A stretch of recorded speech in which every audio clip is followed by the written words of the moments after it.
Welcome back, everybody, to this week's episode of the DCL Duo podcast, our live show for the week on this Monday evening. And what a show it's going to be. But before we dive into the show, we need to thank our show sponsors, My Path Unwinding Travel, and also the good folks over at the WDW Magazine, DCL Magazine. Head over to dcl-magazine.com right now, and you can get the float test issue delivered right to your mailbox. I know for a fact they're hoping to have another issue out, and so that's going to be fantastic if it happens. And so we want to make it happen by giving them as much support as we can. So head over to dcl-magazine.com today to sign up to get your float test issue.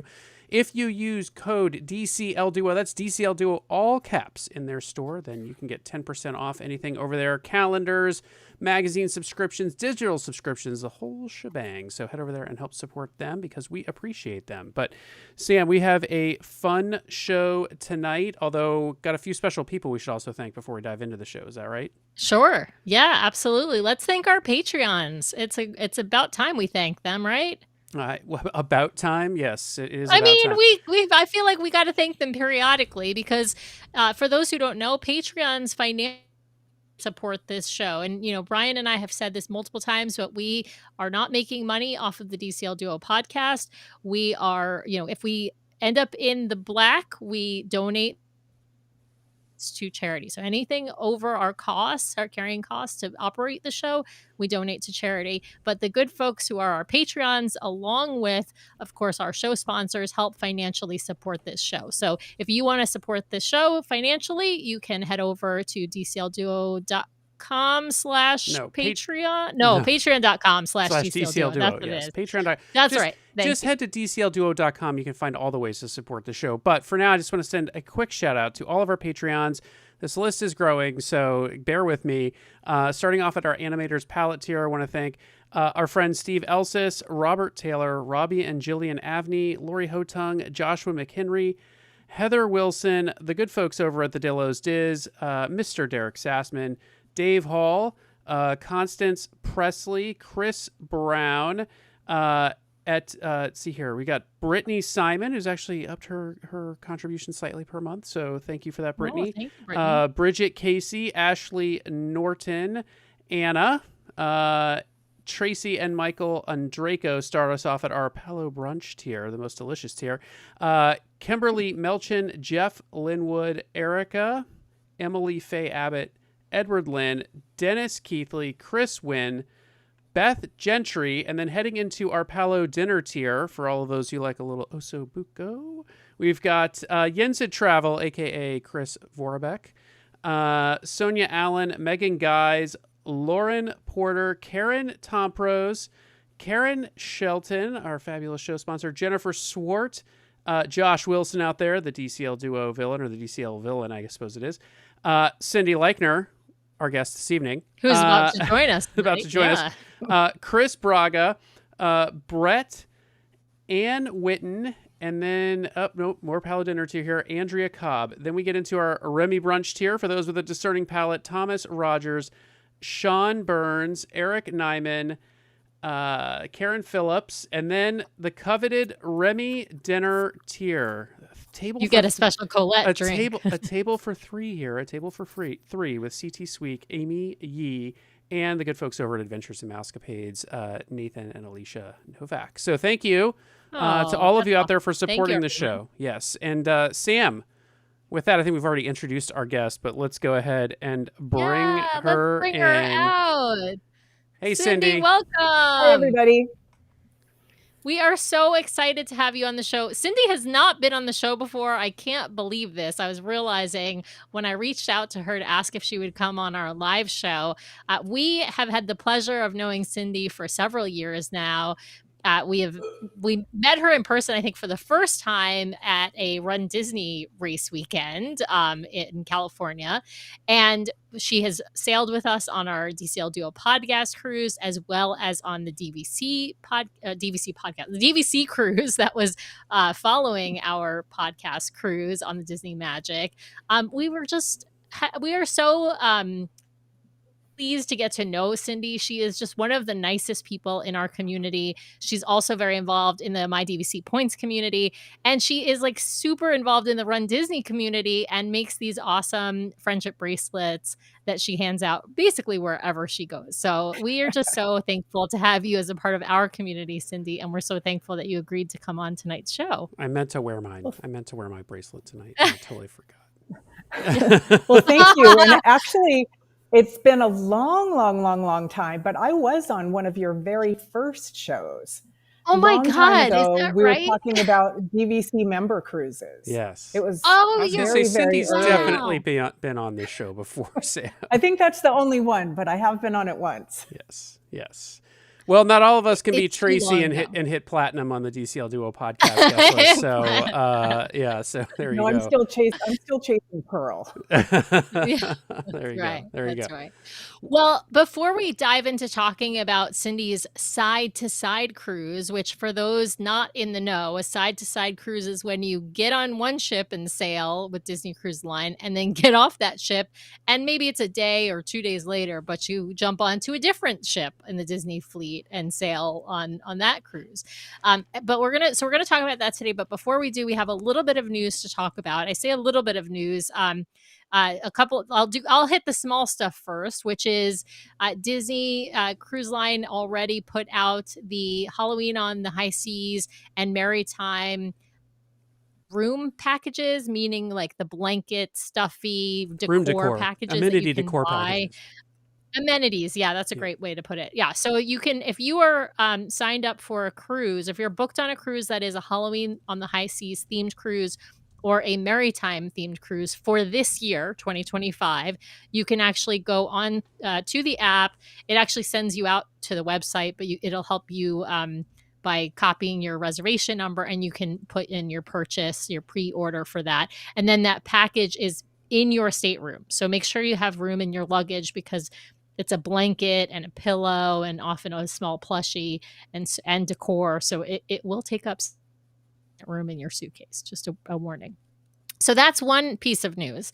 The other piece of news is, I'd say, a little bit bigger, which is that yesterday on the Disney Dream, while the Dream was sailing in the Caribbean, so it was a sea day, from what we're hearing from the reports, although the exact cause has not been confirmed, but we're hearing pretty, I would say, credible reports at this point, that a man and his daughter were out on deck 4, and they were at one of those sort of porthole railing areas on the Dream, and the man set his child on the railing for a picture. And unfortunately, the child, who was somewhere between the ages of 4 to 6, fell overboard into the water from deck 4. The man jumped in right behind her, jumped into the water, obviously to save his daughter.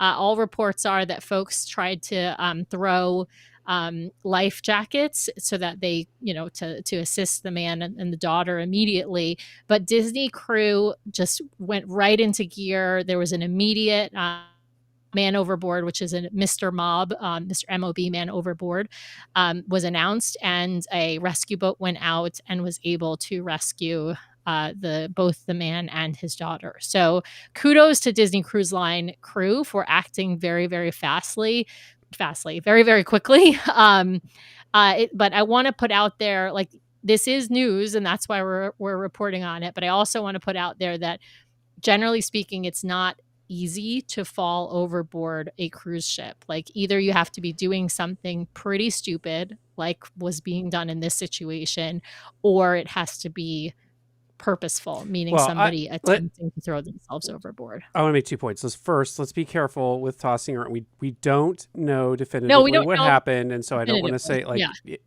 so let's just I'm not going to judge anyone right now without knowing the definitive facts. I do agree setting your child up on a railing or in a porthole, not the best idea, but I don't want to say anything about these particular people because we don't know the facts.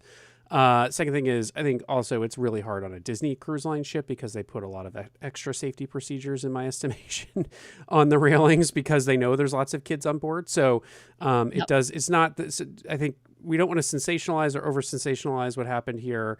Factually, it happened. Factually, both people were rescued. Fantastic. Great work by the crew. Kudos to Disney Cruise Line. And I think just factually speaking, we just want to say, like, this should not be something that then deters you from actually taking a Disney cruise. It's the first time, it may not be the only time, but it's the first time we've ever heard about something like this happening on a Disney cruise ship, to a child and then someone leaping in afterwards.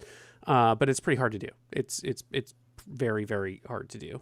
Sam posted some great photos yesterday of like what the actual railings look like on board and how tall they are and the plexiglass they have on them to prevent climbing. And I don't think we have it, but there's signage all along the railings, even on deck 4 that says do not climb. So, so all that stuff is there. So just, pay attention to your kids, and glad that these two are in fact safe. So, yeah.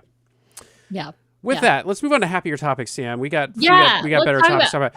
I mean, I know. We're actually going to be talking about the dream today, though. Yeah. Well, perhaps the saddest news of all was that there were no itineraries released this week, which we were really, really hoping for. So, stay tuned. Stay tuned. We're gonna keep holding out for itinerary releases coming soon. Hopefully, it'll be July. If not, it's got to be at least August. So, we'll hopefully when those drop, if we're able to, if we're available to, we will do a live show when itineraries drop, like that evening. But if we're on Virgin Voyages with a cocktail, that's not happening. You guys will just have to pick your itineraries on your own and figure it out. It's time to learn self-reliance. No, I'm just kidding. All right. Well, Cindy, side-by-side cruising. We can't wait. Yeah. We can't wait. Let's before we jump into talking about this cruise, Cindy, why don't you give folks an idea of how many cruises you've done on Disney Cruise Line and what kinds of itineraries you've done? These two cruises were number 16 and 17. And very nice. The reason we aren't Pearl is we like longer cruises. If we had chopped all of those into 3 and 4 nights, we would have been Pearl. But we've done 7-night back-to-backs. We've done the Panama Canal, 14 nights. We did a Southern Caribbean that was, I think, 10 nights. We did 1 3-night on the Wish. And I said, I'll never do a 3-night again unless we're back-to-backing it with something, especially brand new ship, completely different. I really don't know a whole lot about the Wish because that's not enough time to explore something completely new. So that's why I was really excited about the Treasure being a Wish class ship and 7 nights, that we could have more time to explore it. And so we booked that. We booked this one that we did in May, opening day for as soon as I could book it as a platinum. Awesome. So that one was booked for a while. And that's the 7-night on the Treasure. Was this an Eastern or a Western Caribbean? Western. And then we're booked on an Eastern in October that was a rescheduled cruise. We were booked on the Transatlantic on the Fantasy, and then we decided to do the Wine and Dine half marathon, so the dates were conflicting. So about a week before they rescheduled the Transatlantic, we moved our deposit to the 7-night in October.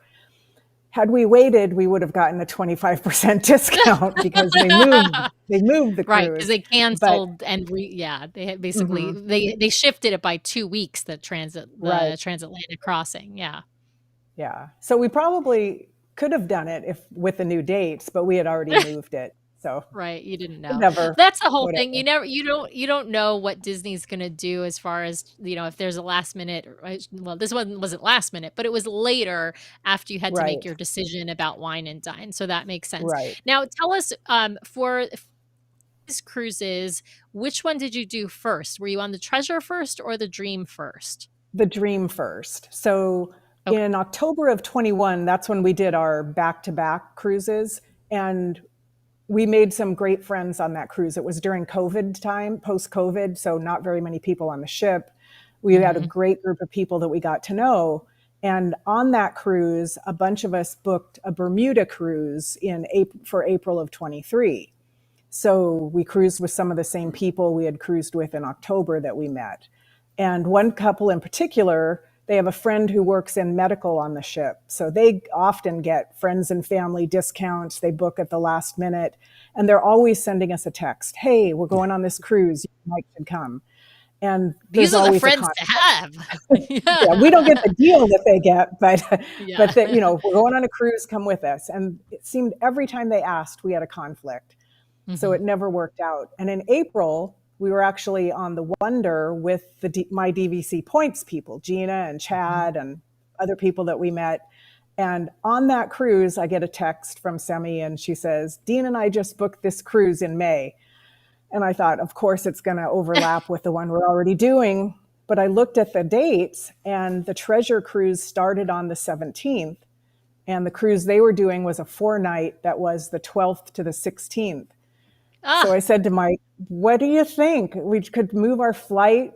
The Dream went out of Fort Lauderdale, and the Treasure was going out of Port Canaveral. But when our flights got canceled last year when we were flying with you, we flew into Orlando, took the Brightline train to Fort Lauderdale, and it's slick. We really like that. Yeah. And flying out of Portland, we get a direct flight to Orlando and not to Fort Lauderdale. And usually the Orlando flight is cheaper. Even adding on the train cost, it's less expensive. So we talked about it, and we were in the middle of a remodeling project. It's like, do we really want to spend that money? And Semi's boyfriend said, I have never seen an armored car following a funeral procession. Just spend it. So I said, okay, you only live once. Let's do it. Oh my God, I love that. We always say, like, what are you going to be, buried with it, right? Like, I'm not saying people should be reckless with their money. Right, At the same time, I'm like, if you're, not doing things you want to do because you're worried about, like, what you're going to leave to the people behind you, I mean, then you should be having more fun. Enjoy your life now, right? Yeah. Exactly. So we went ahead and did it. I reached out to our travel agent, and she said, you can save $700 if you book a guaranteed stateroom. And we had never done that before, but it's like, well, we're doing this at the last minute. Let's save $700. So we did a guaranteed veranda, and we were happy with our room. We were right outside, not like around the corner from the aft elevators, but it was quiet. During the night, one of the elevators made a little bit of noise, but it wasn't anything that really bothered us. But so then it was a good location. You ended up though flying then to Orlando and taking Brightline to Fort Lauderdale, did the cruise out of Fort Lauderdale, and then Brightline back to Orlando back to the airport. Get on the Treasure. Oh, back to the airport, yes. And then you got to take we Disney had to go. It goes to the airport. We just took. We had a room booked at the boardwalk, so we originally had 2 nights, but then we only needed 1. So we canceled one night, took a lift to the boardwalk, and just spent the night there. And we didn't have park tickets. We just went to Disney Springs because I had to get my trash can candy holder. So for those of you that don't know, I work in the garbage industry, and I've always collected the salt and pepper shakers that looked like the trash cans. And this came out the week we were there. So I had to buy one for myself and our daughter and a coworker who works for another company. So I had to go get the merch. I like that. I like that better than the flower and garden salt and pepper shakers from years ago. But I sort of look at it as like, how many salt and pepper shakers can one person own? So like, I like that they changed it up a little bit. Yeah. I'm wondering if they'll come out with more ones. But this is well, that's what this is. This is like, it's a real candy dish. Okay. But I've seen ones that are even bigger than that, Cindy. I've seen video of somebody with one that's like more like a cookie jar size, like bigger. I haven't seen that. I saw it was like I want to say it was like a reel or a TikTok or something. I haven't ever seen it in person, but but that's awesome. I love that. That's just really fun. So I mean, of course, you got to go to Springs to do that. Okay, so you've got the Dream and the Treasure. We got Hmm. to talk a little bit about the planning side of things. You're booked last minute on the Dream, but you had plenty of time to plan for the Treasure. Like, tell us Right. about those differences. Were there things that you like were able to book on Treasure that you weren't maybe able to book on Dream, or did you not care because you're like, I'm going on 2 different cruises, so I'll just do different stuff on each one? Yeah, actually, on because our friends had someone who worked on the ship, we booked last minute, so we got late dining, but they wanted to have early dining, so we put our names in for a request. As soon as they got on the ship, because we were linked, we did get moved to early dining, and they were able to get us a Apollo brunch. So the 4 of us did Apollo brunch. And I don't know if it was, sometimes they just leave them open or if their friend had a connection that helped us out. But we were able to do Apollo brunch. So the Dream Cruise went to Nassau and Lookout Key. And also there was someone in our Facebook group who was able to last minute get a Grand Cabana, the handicapped accessible one at Serenity Bay. And she was Oh, looking for people wow. to share. So it's like, sure, we'd like to share. And the sad thing for her is she booked this on the adult beach, and she had a 9-year-old with her, and her friends had kids, and her son didn't want to go to Scuttle's Cove or whatever it's called on Lookout Key, didn't want to go to the kids club. So she probably spent 20 minutes in the cabana. So there were like 5 of us in this Grand Cabana. It was great. So wait, Oh my it was a Grand goodness. Cabana on the adult side then? Is that? Hmm. Yeah. Oh yeah. I Okay. don't know why she booked it when she went with kids. I guess she was just Yeah. thinking her son was going to spend the whole day in the kids club, and he didn't want to. Yeah. Yeah, So, I will say, like, I think so that's an area where you can make a mistake. Like, I mean, we love a cabana, don't get me wrong, and the cabanas at Lookout are incredible. I mean, Cindy, you know that mhm, because we got to share one with you mhm, at our first times at one of our first times at Lookout Key. So they're fantastic. But I think if like I wouldn't with traveling with Nathan, I wouldn't book a cabana if the only one available was the Serenity Bay, mhm, because he does spend time with the entire time with us when we're at Lookout or at Castaway. Like mhm, he might go off and do like an edge meetup or something, but he really is going to spend beach and water time with us. And so, mhm, yeah, wow, that's crazy. Well, this is awesome because you got to go to Lookout on the Dream and you got to go to mhm, Castaway on the Treasure, right? mhm. Yeah, we got both. Fantastic. It was great. Yeah. And and the Now, dream cruise that, for us was more about just spending time with our friends. We didn't mhm. really go to any shows. And I knew Beauty and the Beast would be on Treasure, so it's like, okay, I can skip it on the Dream because I'm going to get to see it next week. And we just hung out, visiting, catching up. We did some trivia's together. One trivia for the first time. We did general Wow. knowledge trivia, and we won it fair and square. Didn't tie with anybody, and we did horrible at anything else we tried. But that one I think is a little more mainstream. Mhm. Now, how did you find the Dream? She's just been in her, dry dock. I mean, condition wise, like because Hmm. she just did her dock at the end of the Europe season this past last year, so in which would have been September. So it's less than a year out of dry dock. Hmm. Did you find? And obviously, you're then going to get on the Treasure, and we'll talk about what you thought of the Treasure, but Hmm. she's an older ship. She's the 3rd in the fleet, and we're going to be Hmm. talking about the newest, the 6th in the fleet. How did you find her condition and her look? Overall, I thought everything was pretty good. Our stateroom was fine. There was the latch in one of the bathrooms. You could tell the screws were like stripped out. And we mentioned it to our stateroom host and said, it's not giving us any trouble, but we just want you to know so somebody can fix it afterward. Um, and I'm sure they took care of it, but we didn't have any issues with the room at all. Nice. And And ha overall, I thought everything was pretty good on the ship. Yeah. What about service level? Because, I think it's nice when you're on some of the older ships, they're like kind of a well-oiled machine, right? Like everything's working as it should.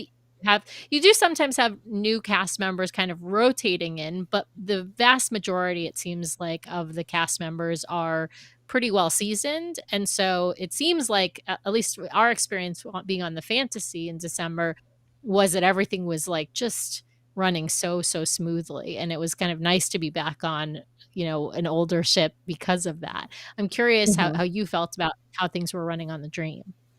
Overall, it was pretty good. Our friends were a little frustrated because their friend who worked on the ship got permission to have dinner with us on the last night, Oh, and nice. it was really nice. It was nice to get to know her, but the server was a little weird about it when she got there and said she needed some kind of paperwork. Well, it was all taken care of ahead of time, and then the head server came up, and when he saw who she was, he got all apologetic, and it's like, so it was a little awkward. But other than that, our service team was good. Yeah. They were pretty good. We had, I think, a better service team on the Treasure, and actually saw a lot of crew members that we had seen on the Magic the year before.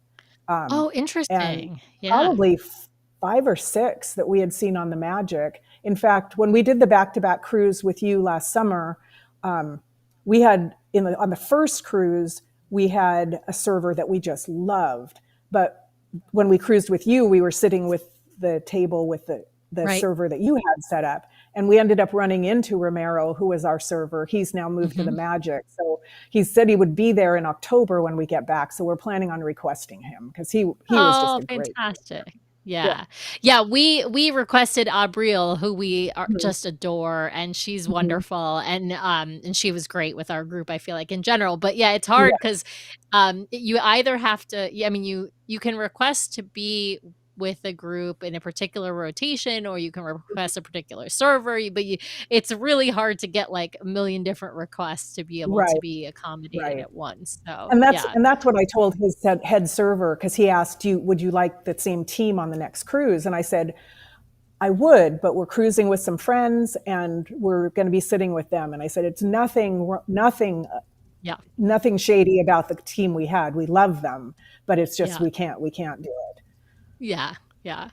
Well, let's talk about the sort of the time in between the cruises. Were there any logistical challenges? I mean, you're getting off at Port Everglades, and you've got to make your way to Port Canaveral, and you've got one night in between. So, like, walk us through the logistics. You're getting off the ship and to getting to the next ship. So we had the train booked for the morning we got off the ship, and we weren't sure what time. I didn't want to book too early in case the ship didn't clear. So I booked an 11 o'clock train, figured no problem, we're not going to be able to get into our room right away. We got off the ship pretty early, took a lift to the train station, and there was a train leaving, I think, at 9:30. And I asked, and there was space on that train. So we went ahead and moved, and that train actually was less money. So we got a refund on a train ticket, and just took the earlier train, and then got to the airport, took a lift to the boardwalk, dropped our stuff off, and then went to Disney Springs. We did do Disney transportation for on the way to the Treasure. So that happened to me too when I did the Lighthouse Point preview cruise. I used the Brightline to get from Fort Lauderdale back up to Disney. And I found the same thing. One is the train station is only like 15 minutes from the port. It is not that far by Uber or Lyft, and there were plentiful Uber and Lyfts to get us there. And so we had like an 11 o'clock booked. I think we couldn't get on the 9:30 because it was full, but we changed our ticket. Did you get a cash refund from Brightline, or I found what they tend to do is give you credit toward a future Brightline ticket? Yeah. I got a credit. Got a credit, which was fine because we'll probably use it again. And it wasn't that much. It was like $25. One thing I forgot to mention is the Dream sailing was one of the ones where everybody's data was wiped out, and we had to recheck in, produce all of our documents and recheck in. We had an 11:45 port arrival time, and they were not letting anybody get in line if you were 12 o'clock or later. And we probably stood outside the building for 45 minutes before we even got into the building. And then they had cast members in line scanning, taking your picture, scanning things. So they were doing the best that they could. But we think it was about 1:00 by the time we got on. And there were people who still had not gotten on the ship at the time of the muster drill. So they had to do like a special muster drill after. Going back to Brightline for a second, because we haven't had that many people on the show to talk about it. I just kind of wanted to quickly let people know a couple things. One is, it is very nice. It's very fast and efficient. It is expensive. It is on the pricier side of things in terms of how you can, if you're a larger party, if it's just you or, you and a spouse or a partner, can make a lot of sense. So you start to get into you plus a kid, you plus 2 kids, you plus 3 kids. Now it can get a little bit more affordable to just rent a car and drive up. And I will say the train is not really any faster than driving, especially it picks up right in Fort Lauderdale, but you have to take it generally at this point all the way to the airport and then get transportation back to Disney from the airport. So by the time all is said and done, that can be, actually not much, it can be slower. They do allow you to check luggage. I will say waiting around at the Brightline station at the airport for luggage is an interesting experience, because basically they just like haul it up an elevator and toss it out to the side of a ticket counter. So there's no like carousel or anything like that. And then the Brightline station is actually not attached to the main airport where you can catch like the Mears buses and stuff like that. You have to take a train from the station to the Orlando airport, or like like a tram, an kind of like the tram you take from the terminals at MCA. Like the little monorail. Like, hi, this is Buddy Dwyer tram. You take one of those over to the main airport if you're going to access like Mears or something like that to get you over to Disney. So I think it's fantastic. We're going to use it. We're going to use it after the Destiny Maiden. So it is nice, and it is a nice feature.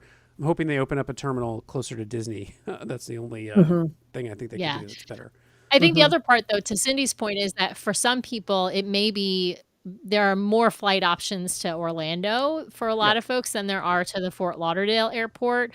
Another option, of course, is the Miami airport. That's about an hour away, I think, from Port Everglades, but it is an option. It's not like it's not 3 hours away. But Orlando obviously has a ton of flights to pretty much everywhere. And so that's why it might be a good option for a lot of people to do it. Also, the only other frustrating thing that I was asking Cindy about, because I've had this too, if you cancel a ticket on Brightline for whatever reason, they don't refund you. They give you a credit.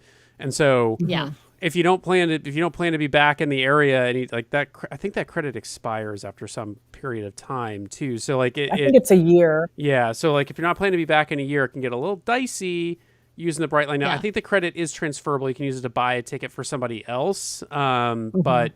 But yeah, it's just know you're not going to get your money back. You get a credit, even if you cancel like weeks, months in advance, right? You're just going to get a credit back. So, but I got to give a plug. You can play the game and book a ticket and cancel it again, and then it restarts your clock. Fair enough. Good point, Andy. Good point. The other thing is just train travel can be really fun, and you might have a child who really loves trains, and it's kind of a fun way of traveling. It also means that's you don't what have Ashley's to saying in the comments. Train travel, the romanticism of train travel. Yeah, there you go. Yeah. And Linda's saying also they're looking at Brightline for New Year's cruise because they're going to Walt Disney World for Christmas and then the Dream for New Year's, which is perfect. It is a nice way to do it if you don't want to rent a car and you're really going to stay mostly in the Disney bubble, and also if you want to fly in and out of MCO. I think it's a good option. And eventually the train may already it will go out to Port Canaveral at some point in the not too distant future if it's not already going out there. Now it's not going to get all. It's not going to get all the way to the port. It's going to get close, and then you take a shuttle the rest of the way. But eventually, you may be able to just take the train out to the port from the airport. Yeah. All right. Well, we got to jump on the treasure and talk about the treasure, because this was Cindy's first time. Well, hold on on. The treasure. Wait, you stayed at Disney World the night before? The boardwalk. Okay. The boardwalk, and they went to Disney Springs. Okay. All right. And took Disney transportation. Okay. Yeah. Okay. So you get to Port Canaveral. You didn't have the same snafu at Port Canaveral with the check-in process, right? You didn't have to redo check-in at Port Canaveral. No. Okay. Awesome. Awesome. So You you're know, so you have a that was pretty. decent port arrival time probably with the Disney transportation. Mhm. Yeah. Yeah. So I Tell don't remember what time it was, but it was pretty early. Yeah.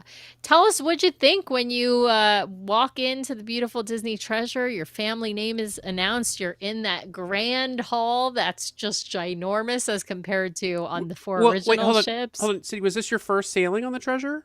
Yeah, it was our first Yes. time. Yes. Wow. Yes. Okay. All right. We've been All on right. the Wish once, but first time on the Treasure. Okay. And it is Yeah. beautiful. It is very beautiful. That's about all I can say. I mean, I love all the Yeah. colors. Yeah. We just kind of walked around a little bit. I think we ate lunch at Cabanas or Marceline Market. Yeah. But yeah, we really like it. It's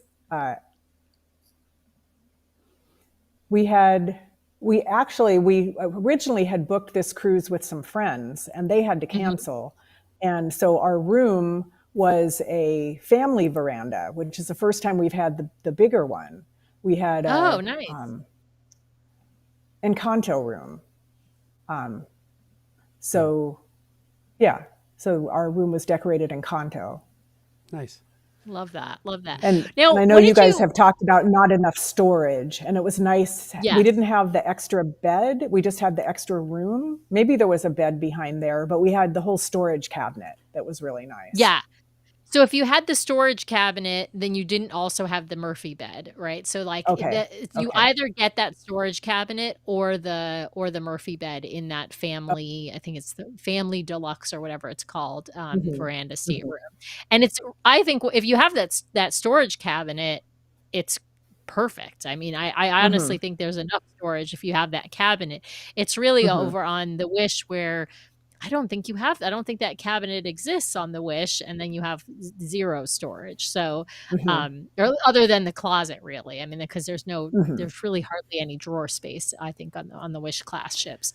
Well, tell Mhm. us what you thought of Marceline Market. I know you'd been on the Wish before, but only one time, right? Because Mhm. you're not big on Mhm. 3, 4-night cruises. How did Mhm. how did you like it and compared to Cabanas? Um, it was never super crowded when we were there. I don't know if we just hit it at the right time, but that was nice that it wasn't overcrowded every time. We'd eat breakfast there, but usually lunchtime we would eat. The deck food is so good, so we would either have tacos or barbecue or something on the deck instead of going to Marceline Market for lunch. But had to hit over there, get churro waffles one day, and Yeah, exactly. I think it's a little bit better setup than at Cabanas. I don't know if you think the Mhm. same. I think they just figured out a better pattern than Cabanas maybe, and I also prefer that it's mostly crew serve. There's a couple stations where it's Mhm. self-serve, like Mhm. oatmeal is still self-serve and a couple of other things, Mhm. but I like Mhm. that is crew served. Mhm. Ashley is saying The one thing I wish. she misses the chair from her room on the Wish. I will say, Ashley, I find those chairs to be the most annoying thing in the rooms Waste because of it's like space. there's like you don't need it all the time and it's just there. I would much Yeah. rather take that storage cabinet on the wall Yeah. if they have one, which they did not put on the Wish. So those don't exist on the Wish. They were added to the Treasure. So yeah. Well, and one of the couples that we sat with said they thought they could have taken out the beverage cooler and put another storage drawer there because it didn't keep anything cold. Yeah, I mean the only problem with that is it works okay, and you've got the situations with people with like formula or medication or something they want to Hmm. keep cool. So yeah, but yeah, the storage drawer is Yeah. a controversial addition on the cruise line for sure. I hate to return us back to Brightline, but Sam, I don't think we answered Tracy's questions, which are good ones. Which are, what kind of seats on the train did you have? How long is the trip? And are there Oh, any snacks provided? So Cindy, did you do the business class version or just the regular version of the train? This time we did the business class, because I knew we were going to be getting to the I thought if we had that 11 o'clock train, we were going to have so much extra time Yeah. that we could use the premium lounge, which I found out you can only go into an hour before your Yes. train departure. It's a small lounge. It's a small lounge and it's full. Yeah. Yeah. We experienced that too. We had to wait like an hour and a half before we could get into the lounge for the hour prior to Yeah. our departure. Yeah. Yeah. Yeah. And there is a nice area where if you don't have the premium class, that you can still have a place to sit and get a snack or something. So that side of it, I don't know if I would have done that again, but it did include the checked bags. So we did just go ahead and check them. And then, so that worked on the way down. And then they changed the rules on the way back. And I think my larger suitcase had a fee because it was too big. So that was the only business class. downside. I think also comes with an Uber credit of like $15 yes, a $10 $10 Uber credit for each way. Yep. So and, you can. And it included a snack, like a little sandwich or salad. On the other, Oh, nice. if you don't book business class, they do come through with a little cart between every stop with drinks. You could buy chips or something like that. Yeah. But there's a little rolling cart that goes by.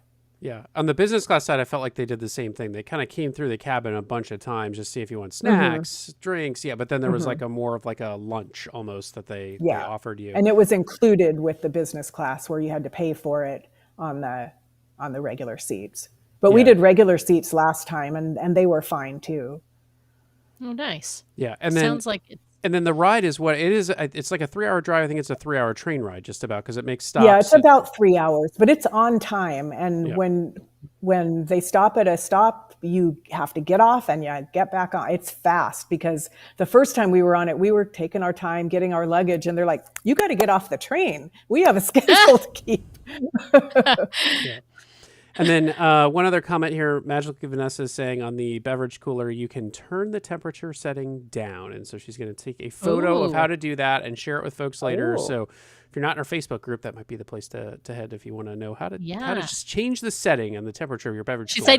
She said you have to get down on the floor to see the control in the back corner. So she's she also is saying that she loved the accessible train car on the Bright Line. So they do have accessible train cars that large, wheelchair can fit in. So that's great to know as well for folks who, because that's probably also, well, I don't know. I'm not sure what would be easier to rent an accessible, van, because you're still going to have to get an accessible Uber or something back and forth from, Disney property or something like that. If you're just going to the airport, it's probably great, but you'll still need accessible transportation elsewhere. So, but good tip out there. Well, I'd love to jump back onto the treasure because there's so many amazing things to talk about. You mentioned the pool deck food. I think the pool deck food on the Wish class ships is superior to the pool deck food on all of the other 4 ships. I wonder if what you think about it, Cindy. I would agree. I would say the only thing is I'm used to making my own ice cream cones and they'll make the ice cream cones for you. Theirs look prettier than mine, but they're probably not as big. Yeah, I was going to say they're probably not as big. That's the one thing. But you can always bring up a cup to them, from the drink station. You can grab one of those paper cups and you can ask them to fill up the cup with soft serve ice cream. So if you want more ice cream to cone ratio, that's probably the way to do it. Otherwise, you might have to get back in line and get, just get another cone. And, you might want to have a contest of how many ice creams you can eat. Anyway. I love the irrational fear that people have of like they're judging you for the amount of ice cream when they make their ice cream. You can just tell them like, I want more. Make me more. I've seen people go with the cups from the beverage station. That's what I'm saying. Exactly. I just said that. That's what Mike said. Let's not forget we're also then complaining that they're such food pushers at main dining. So like, I don't think they care how much you eat. No one's judging you. I love it. No, I'm with you though. It is, it's different. You can't, just like you mostly can't serve yourself in Marceline Market. The pool deck food, none of it is self-serve on the other ships except for the ice cream. The ice cream is and they've of course during COVID times they've changed that on the other ships, and I think they occasionally will change it when they're worried about a norovirus outbreak or something Mhm. like that. So, Mhm. well, let's talk about the main dining, because I think this is where dining is more different, right, than the other, Mhm. because the original 4 ships all pretty similar in dining, with the exception of maybe Rapunzel's and Tiana's. But of course, Mhm. you've got brand new dining on in Coco on the Disney Mhm. Treasure, and then you also have the new show on in Worlds of Marvel, and it's only second in the fleet, 1923. I wonder what you thought about dining overall, Cindy.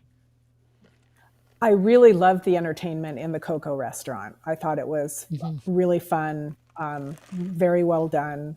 Um, I picked the wrong I picked an entree that I wasn't particularly happy with the first night at Coco. So I would pick something different next time. But the second night was amazing. What'd you I get? What'd you actually get the did first night? the first night I got a gnocchi dish, Oh, but Mm. I didn't care for it at all. Yeah. But that was Stay just away my from choice. main dining gnocchi in general. I'm going to Yeah, give that piece of advice. Just stay away from main exactly. dining gnocchi. Order the gnocchi in Palo, or have it. There's like some really nice gnocchi in Remy and Enchanté Hmm. sometimes. But yeah, stay away from main dining gnocchi is just a rule, I think. and what'd you Yeah. get the In second fact, night? the second night I actually got the enchiladas as my Mm. main dinner.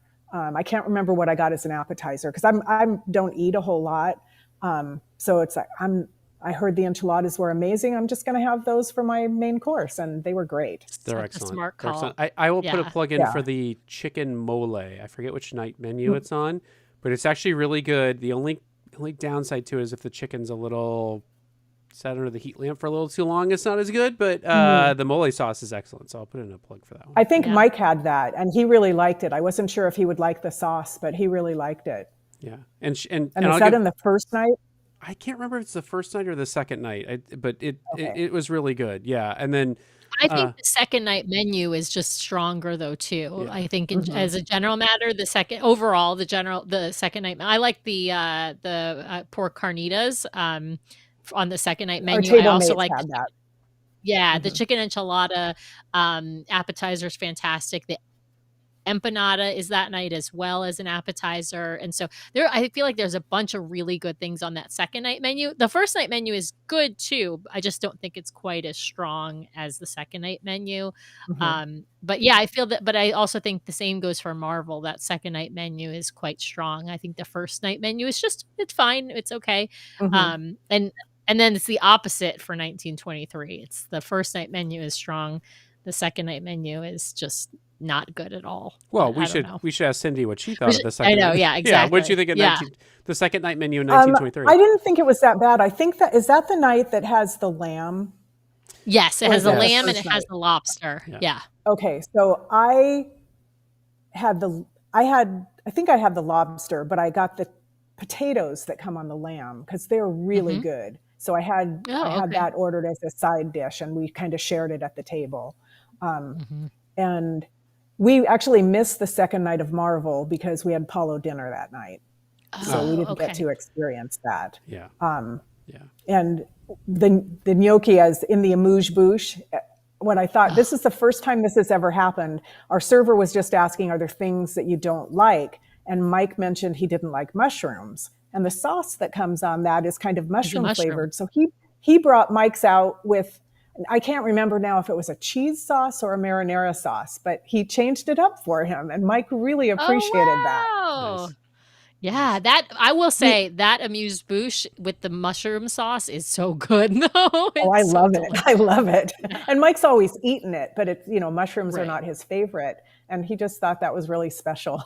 I just missed Yeah. the tomato soup bite in Remy on the Oh, Fantasy. It was like a little breaded yes. thing that had tomato soup in it, and Oh, you bit into it, the soup kind of burst into your It mouth, and yeah, it was their we've amuse never bouche. been to They've Remy. changed it. yeah, Oh, it's so it was good. so It's good. so good. You got to try it at some point, Cindy. It's so fantastic. All right, well, we've got to jump to entertainment on the Hmm. Treasure and ask And you so what what you thought Sam, of the enter. well, what Sam really wants to ask you is, what did you think of Sage and Coriander, and are they the best Well, thing that ever that They happened to were Disney too. Cruise Line? fun. Yeah, They them were and of really course the fun. shows. Yeah, yeah. Yeah, What did you? we Yeah. caught. What did you think of all the new entertainment stuff? Yeah. I really liked it. I thought we watched the Sage and Coriander Aladdin show in the Grand Hall. We missed the Jungle Cruise the first time, but I think the last night of the cruise they did it again, so we watched it, and that was fun too. Unfortunately, the Indiana Jones, that was the night we had Paulo, and by the time we got out of dinner, the room was already full. So we were trying to stand on the edge and watch, and then someone who was sitting at the upstairs bar got up and left, so we were able to kind of watch it from the balcony. But when we go in October, I'm going to make plans to make sure that I don't miss it, because I really enjoyed what I could see, but I couldn't really get as much out of it. How about Moana? But they were a lot of fun. How about Moana was amazing. Yeah. I mean, Beauty and the Beast was perfect. As we had only seen it once on the Dream before, but I absolutely loved both of them. The puppetry in the Moana show was just amazing. Yeah. I don't know how they did it, and even the girl who played Shiny, the crab, singing Shiny, that was a cool costume. Yeah, Tamatoa. Yeah. Yeah. No, that was I very think cool. they do such a nice job they did such a nice job replicating Beauty and the Beast from the Dream as well. It's just such a wonderful show. And then getting a cast also that can really do both of those shows is a little interesting, because obviously they lean very heavily into the Asian Pacific Islander performance community for Moana, which is, I think, fantastic and incredible. But of course that then translates over to Beauty and the Beast as well, because you have this diverse cast, and they just did it flawlessly. I think they cast so well, and both, all the performers are just wonderful. And you're right, the puppetry is incredible. There's puppetry in Beauty and the Beast, there's puppetry in Seize the Adventure, and there's puppetry in Moana. So if you like seeing puppetry on stage, very different types and forms of puppetry, but if you like seeing that, I think that's it's a fantastic. Well, so interesting that you had skipped Beauty and the Beast on the Dream, knowing you were going to see Beauty and the Beast on the Treasure. When you go back, you mentioned you're going back on the Treasure in October. Are you going to go to all the shows again?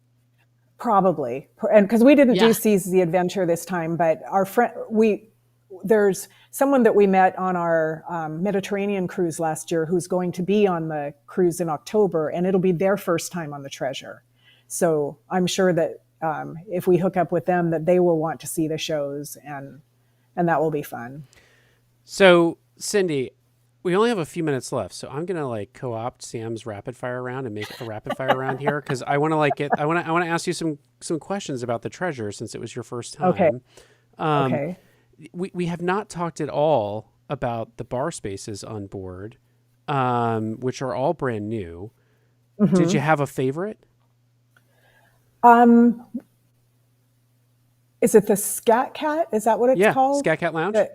So we went in there, and there was a piano player who was playing Billy Joel songs one night, and so we went in and listened to her, and we enjoyed that, and we went to the Haunted Mansion a little bit so we could see it. They did a photo op during the day, and then we went in there before dinner one night, but we didn't get anything to drink because they said they only have what's on the menu. Nothing was very appealing to me. Although Tracy had something that she had pictures of that looked really cool. It's like, maybe I'll have to do that just to see that. But they said if we could order other drinks, but they have to get them from another bar, and it would take a while. So we just sat for a while, watched the entertainment, and then left. I think the drink menu in Haunted Mansion is the weakest of all of the bar menus. So I think it's a good call to go in there and watch the show, but maybe not. I just have not been impressed by any of the drinks. Or maybe bring a drink from someplace else. Bring a drink from Scat Cat. Scat Cat has excellent drinks. Yeah, Scat Cat has excellent drinks. Bring one from there. Well, and you could get from the outer bar at Scat Cat. You get your drink to go, right? And then just walk it over to Haunted Mansion. Or from Skipper Society, which is right there. But that's right. That's the other. We went there a couple times too, to Skipper Society. I think that's about all we went into really for the bars. Let me ask this question.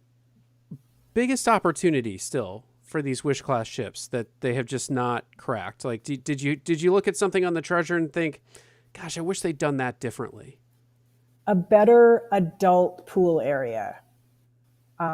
That's where the older ships are better for me. We did buy the Rainforest Pass because we wanted a place where we could get quiet and shade if we wanted it, and we figured we're going to have to pay for it if we want it, either that or pay for concierge and have a different area. Yeah.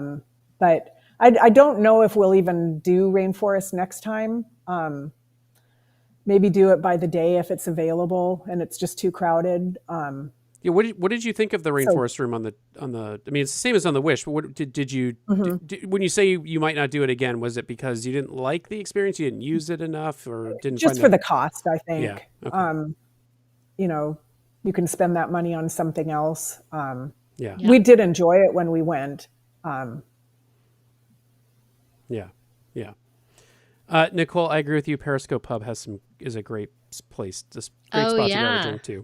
We tried to go in there one night and it was so crowded there was no place to sit. So we didn't really get to check that out. I think it was during the NBA playoffs, and so there were a lot of people in there watching games. Yeah, for sure. But you guys talked about they're having good food too.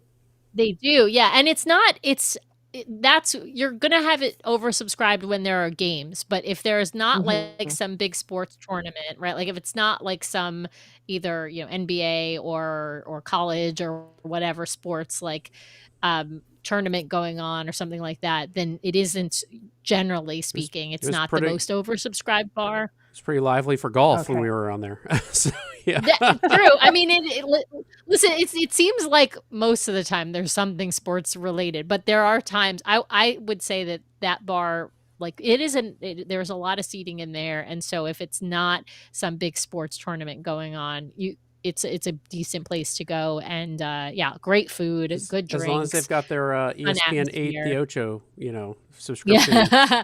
I will say I like going there for trivia. They do some of the adult-only trivias in Periscope Pub, and I think it's a great location for trivia as well. Also a fantastic spot for Lorcana, so there you go.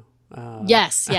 But I just need to learn to really play. There you go. Well, you mentioned with Indiana Jones, I just want to put this plug out there for Indiana Jones takes place in the Sarabi Lounge, and there's this thing they do beforehand called Sarabi Supper Club, which is really just a pre Indiana Jones show, so you can order drinks, and Sarabi gets completely full for that Indiana Jones Choose Wisely show. So if you want to go to that, it is something you kind of have to, as Cindy learned, right? It's something you kind of have to prioritize going to early, or making sure you're there for Sarabi Supper Club so that you get a seat and order a drink and you can really see the show Indiana Jones. They have the special monkey head beverage that you can only get during that they have time.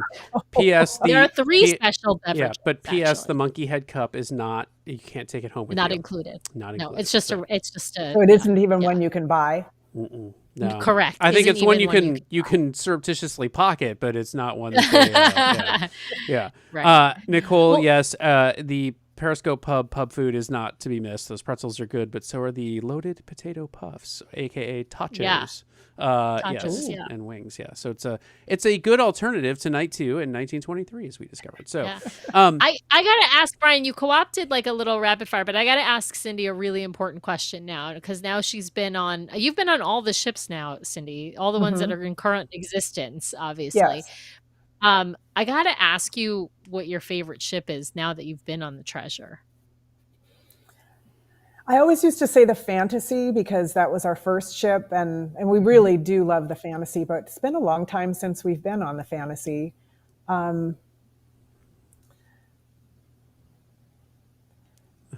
We spent a lot of time on the Magic last year, and I really liked that. I'm a little worried about comments I've been hearing people say about it lately, though.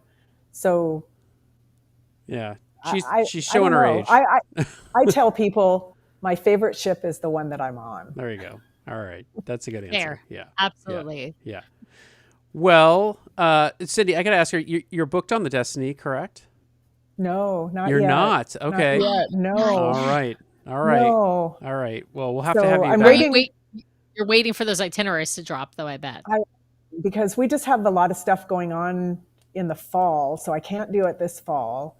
And then next year we have the river cruise with you guys. And then we're the only thing, so we October on the Treasure again, the river cruise, and then we booked the DVC member cruise that goes to Norway next year. Oh, amazing. Oh my gosh, Yeah. that's going to be I'm excited fantastic. about that one. What is that, But I in have like to have August? something in between. It's like Labor Day weekend, Okay. around Labor Day weekend. Yeah. That's why we can't go, Brian, because it conflicts with school. You know, it's one of those darn things they always do. Like, they always have a DVC member cruise. Generally speaking, I think they've had one that was during the summer that was in Europe that we could have done because it would have been during a spring break or a summer break. But most of the time, the DVC member cruises are during the school year and not during a time where our kiddo would have vacation. But but we're super excited that you're going to join us again. Cindy, you were on the inaugural DCL Duo podcast cruise. You're one of a handful of folks who's going to be on both, the first and our second, It's our going to be version 2.0. It's going to be an exclusive club for those who can say they've done like the Grand Slam of the DCL Duo Yeah. podcast cruises. Podcast So there you go. cruises, Yeah. exactly. We're going to have to do like I'm excited. Go ahead, Cindy. It's going to be our first river cruise, so I'm Yeah. really excited about that.